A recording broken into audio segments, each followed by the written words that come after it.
A few years ago, I got the chance to play Subnautica. It was recommended by one of my friends. I started to play an early access version, but I quickly fell in love with the game. Once I realized that I was going to love this game, I put it down only to pick it back up later when the full game was released. Subnautica was an experience I cannot begin to describe, though I tried to in my video essay how Subnautica immerses you with its compelling narrative and gorgeous world building. The game pulled me in like an undertow at the bottom of the seafloor. It gave me an interesting story with a large and open map to explore. Every nook and cranny offered something as you delved deeper and deeper into the ecological expanse, where every little thing contributed to the overall lore of the planet. I spent so much time just watching the waves go, quickly dipping under the surface of the water just to get a peek at the lush flourishing fauna and flora of 4546b. There's a lot of things I can still say. Subnautica is easily one of the best games I've ever played. It brought so many concepts to the table, and when paired together, they made for an unusual and worthwhile experience. Now you know why I had to review Subnautica Below Zero. In fact, this is less of a review and more of an assessment from someone who spent more time playing this now franchise than they'd realize. The story of Subnautica Below Zero starts after the full release of Subnautica in 2018. Subnautica's success propelled developer Unknown Worlds into the limelight, and with that, Unknown Worlds began thinking of their next move.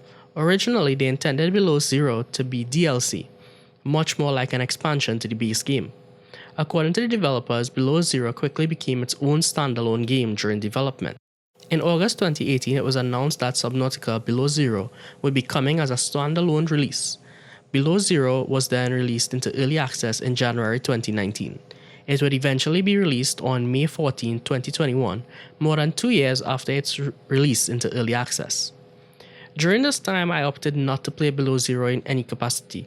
I avoided news, updates, YouTube videos, Twitter, everything. I began writing this piece before I completed the game. I visited Wikipedia just to confirm a date, and I spoiled the ending of the game. I am not happy. Either way, I did not play the early access, and I waited patiently for the press release, which would indicate a full and final release. I jumped into the game as soon as I could. Chapter 1. Why do we like crashing on this planet? A quick overview of the main storyline. The game once again opens with your protagonist crash landing on the surface of 4546b. It is here we learn about our protagonist for the game, Robin Ayu.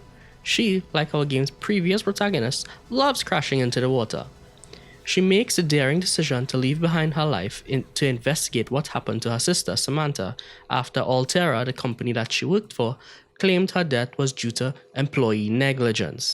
Altera's withdrawal from the planet left a bad taste for Robin, and she was convinced that Altera was up to something. Robin receives an SOS signal a short time after landing on the planet. She sets out to track down the SOS signal, where she eventually uncovers an alien sanctuary. It is here that we meet an alien in digital form who goes by the name Al-An. Al-An downloads itself into Robin's mind, and Robin, understandably angered at this, agrees to help build Al-An's body so that they can leave hers. She scours the planets for resources and locations of Al-An's body parts. The pair eventually comes to understand each other, and as the story unfolds, they both gain a new respect for each other as more intricate parts of the story plays out. Robin, in between searching for the alien sanctuaries, also searches the bases Altera left behind, hoping to find clues that will lead her to the truth of her sister's time on the planet. While searching the Altera bases, she comes across Marguerite Maida, who is another survivor trapped on the planet. Marguerite is initially hostile towards Robin, but eventually warms up to her when Robin proves herself to be genuine. She discovers that her sister had uncovered a frozen, still alive Leviathan who was infected with the Kara virus. Samantha attempts to cure the Kara, but Altera had other ideas for the bacteria, among other things, bioweapons. Samantha decided to sabotage the location where the frozen Leviathan lay to prevent Altera from succeeding in their plans, while Marguerite destroyed the lab which held the Kara samples. Robin then cures the Kara bacteria in the Leviathan to prevent Altera from conducting any additional research. Robin was eventually able to collect all the resources needed for Alan's body, and she fabricates it. It is at this point that Alan returns to their body and we learn the secrets of the planet. Alan was the lead scientist researching a cure for the Kara bacteria. Alan, like most scientists, went against orders and attempted to incubate sea dragon eggs, which Alan believed was necessary for the cure. However, we learned that sea dragon parents were much too great for their lab to withstand, thus leading to an outbreak of Kara on the planet. We then go through a satisfying final moment as Alan shares some of its power with the player to help prepare a phase gate so that Alan and Robin can travel to Alan's world to see for themselves what had happened to their civilization, as well as to atone for whatever may come. The game ends with both Robin and Alan arriving at Alan's home world. Chapter 2: Learning to Live Together. I have some notes. The game's story carries itself much like the previous Subnautica did. The main plot is told through an alien being directly speaking to you, while you infer everything else from the PDA that houses all your research data. Scanning beings, buildings, and the like, you are given a lore piece which helps flesh out the world. There are times when you find PDAs of other employees of Altera which can help you piece together what was going on. It remains an interesting way to expand on the characters in an indirect manner. Below Zero takes their story beats up a notch. This was also one of the explicit requirements the development team indicated to the public early on. Below Zero was going to be much more narrative driven than the previous entry. They were right. There's a lot more conversations that happen in real time and not on the PDA. Between Marguerite Maida and Alan, there's a lot to listen to and the performances were quite engaging. I did quite enjoy the interactions with Alan and Robin, even if it did veer into the common trope that human emotion is better than whatever else is out there. There are times throughout the story that Alan would not understand why Robin was feeling a certain way, and she would then explain it to them like they were 5. I don't know if this is growth or if it is an oversight, but in the final conversations with Alan nearing the end of the game, it is made clear that other members of Alan's race also exhibit these traits. This is indicated by their belief that they would be imprisoned or shamed for their desire to find a cure at any cost. Alan also exhibits shame and guilt for their actions on the planet. So I do find it strange that Alan had issues with Robin and by extension human individual feelings and interactions. The way the conversations were presented to me with the ability to dismiss anything Alan has to say was an unusual choice, but a choice nevertheless. I did enjoy hearing both Robin and Alan banter, express interest and make decisions to learn about each other during their time. It was these conversations that made it believable that Alan would ask for Robin to journey with them back to their home world. Marguerite Maida was mentioned in the previous game and it's great to see her here. The quest which took us to Marguerite after initially finding her was a tad bit frustrating, but seeing her held up underwater with her snow bear and fending off any Altera advances to protect herself and Samantha's dying wish was great. We last interact with her on her greenhouse, high atop a snow-covered landmass. Personally, it was harrowing, hearing her thank you and just watching the building, which is one of the reasons why she's alive, and the uneasy knowledge that she is going to live the rest of her life on this planet. The closure of this quest is one where I took a few moments and then let it stay with me for a bit. The good, the bad, and what needs to be drowned. Why Snow Fox? The Snow Fox needs to be drowned. I cannot express how frustrating the Snow Fox was, is, and will be. Easily the worst part about this game was the quest to cure the Carabacterium from the frozen Leviathan. Allow me to just vent about this quest. Okay, I hate this side quest. It made me break my will not to use the console.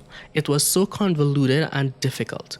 Worse yet, it isn't even required to complete the main game, which means I could have avoided it completely and not broken my rule. True, I was weak. The above ground sections were easily the worst parts of the game. Several times during my playthrough above ground, I simply Alt F4'd the game. There was a difficulty spike for no reason. The fauna chases you indefinitely if you do not use the boost feature, and if you happen to come across the Leviathan who pokes from you from the ice, if you get even remotely close, you will be thrown off your Snow Fox, and it is a race to either get back onto the Snow Fox or to run away while both you and your Snow Fox incurs damages. Only thing needed was the snow fox to get the architect's tissue, or you could have just walked through the basin. Either way, I disliked everything about it. I started this quest at hour 14. It took 2 hours in-game and countless hours when I altered fort. You're required to use a spy penguin to explore little caches across the basin to get the Kara antidote. I counted about 4. I want to say I refused to do this quest. This entire quest, which was the reason why our protagonist even arrived on the planet, was such a drag. I enjoyed learning about our protagonist's sister and seeing her cure the Leviathan, and hearing Alan and our protagonist speak about getting closure was the closure I needed to dive back into the water and drown. After completing this quest, using the console, running around the frozen basin, getting eaten alive by snow bears and a giant leviathan, it was an exhausting trek, and I ultimately decided to put Below Zero down for a few hours while I prepared to complete the rest of the game. It was still a nice way to close off Sam's story and give closure to the protagonist and the player, having spent the entire game looking for any scrap of Sam we could find. It was well written and felt like a genuine conclusion. The sea truck was already drowned, but I'd like to drown it some more. The sea truck was only marginally better than the Cyclops, which preceded it in the original Subnautica. I do enjoy being able to get the sea truck much earlier than I could have gotten the Cyclops. They basically merged the sea moth and the Cyclops into this sea truck. The sea truck functions on the premise of modules, where you build new modules which extend the functionality of the truck, as well as making deep treks into the depths of the world. There's just one small problem. The sea truck can almost never fit through any of the cracks and crevices that you are required to navigate to get to the much later locations, such as the Crystal Caves. I know you can just undock your main sea truck module and continue on like that, or use the prawn suit later in stages in the game, but I always felt like there were many places where you couldn't carry your vehicles. And to make matters worse, they are often so far away from where you are forced to undock from your vehicles that you're likely to drown. The developers know this because there's always sources of oxygen deep below. Every other room would have an oxygen source. There were so many times where I would just be rushing from place to place only to scurry back to my vehicle for safety and oxygen, but I couldn't carry the vehicle there because the entrance I found was smaller than the vehicle would allow. I once got stuck in a hot lava geyser and I was unable to extract myself, and I ended up having to restart multiple times before I eventually got out. The sea truck, until you get it maxed out, starts great, but as you add more modules, it becomes slow and sluggish, and I get the feeling that it is intended to be more of a mobile base rather than an exploration device. The sea truck has several modules and you can stack them. There are fabricator modules, teleportation modules, storage modules, an aquarium module, and a prawn suit dock, each with their own health bars and each frustrating to lock back into the main sea truck module once you have undocked. On to the good. They expanded the base building and made cosmetic items feel good to use. I enjoyed decorating my underwater base. I can see that they just extended and expanded on the system that they previously had, and it honestly worked. I did not really make much in the way of a base, just what was needed. I did take a half of the new long room module and made a small space with artwork and the like.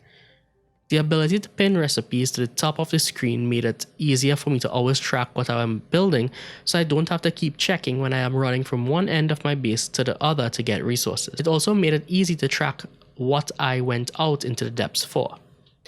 The game also has a very clean highlight system where interactive objects are highlighted even in the dark, so you always know if there's something around. It probably was in the original game, I just never bothered to check the settings menu. Chapter 4, The Final Moments. This bears I just want to take a moment to go over one of the best moments in the game, the final sequence in the game. Final moments of the game were interesting to say the least. We learned about Alan's failure and the subsequent release of the Kara bacteria onto the planet, their guilt and remorse on full display. Their explanation also ties into the previous game, where it is discovered that Alan was the one who captured the sea dragon eggs to create the antidote, leading into the events of the first game. We finally get to see Alan in all their glory in this new body, a fantastically crafted entity that certainly makes an impact as Alan is viewed. Alan gives you the option to complete any hanging issues you have on the planet before going through the phase gate with them. Once you have determined that you are ready to move on, you go with Alan to a phase gate. where Alan gives you some of their arms to help realign the grid.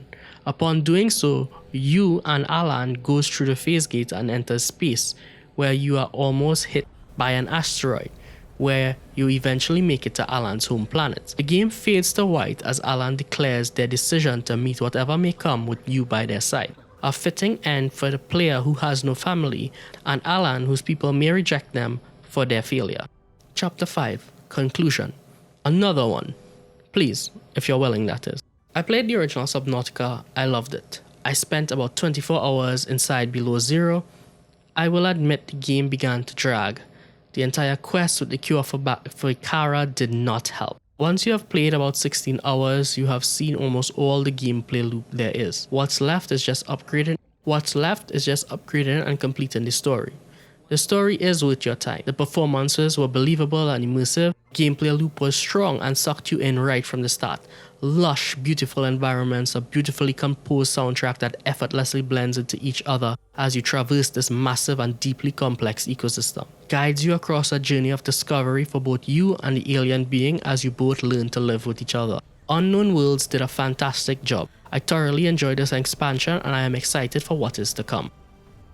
Thank you all very much for listening. This has been Void0. Myself, I am Entity Void0. I really enjoyed Subnautica Below Zero and I'm really grateful for you all for listening to it.